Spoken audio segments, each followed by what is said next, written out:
Yes, be ready for the dictation. Start. The seventh plan represents a conscious, internally consistent and carefully thought out program for the most efficient exploitation of our resources possible in existing conditions. Full stop. The basic aim is to raise the standard of living of the people, especially of the less privileged sections of society. Stop. Our planning should result not only in an integrated process of increased production but rational distribution of the added wealth. Stop. The overriding inspiration must be a burning sense of social justice. Stop. While increased production is of the utmost importance, it is equally important to remove or reduce and prevent the concentration of wealth and economic power.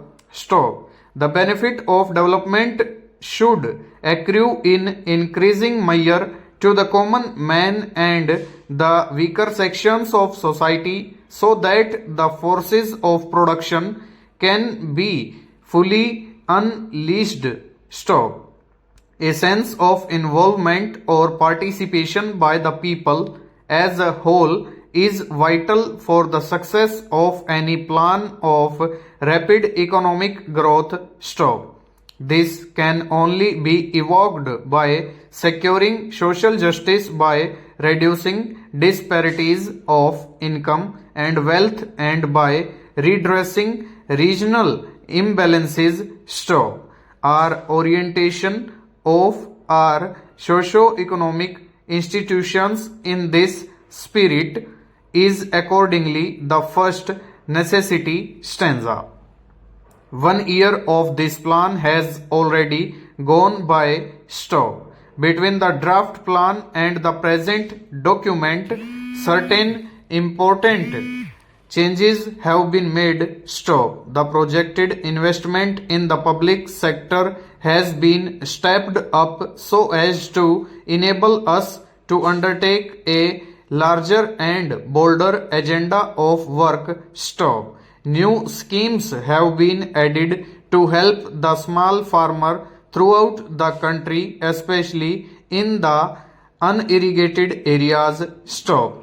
The emphasis is squarely on areas that have hitherto suffered from neglect of transport and housing problems in urban regions will receive more attention. Stop. A small but significant beginning is also being made with special programs for children. Stop. The seventh plan thus provided a necessary corrective to the earlier trend which helped particularly the stronger sections in agriculture as well as in industry to enable them rapidly to enlarge and diversify the production base. Stop. In the long run, the full potential of growth cannot be realized unless the energies of all our people are put to profitable use. Stop. The emphasis on spreading the impetus and benefits of economic growth to the weaker sections is thus necessary in the interest of equality as well as growth. Stop. The plan will now assist the less prosperous sections of our farming population to improve their position and make a yet bigger contribution to the national economy. Stop. Greater industrial activity and the modernization of agriculture by adopting intensive methods of cultivation and irrigation would mean that a larger proportion of young men seeking jobs could find employment nearer home. Full stop. Over.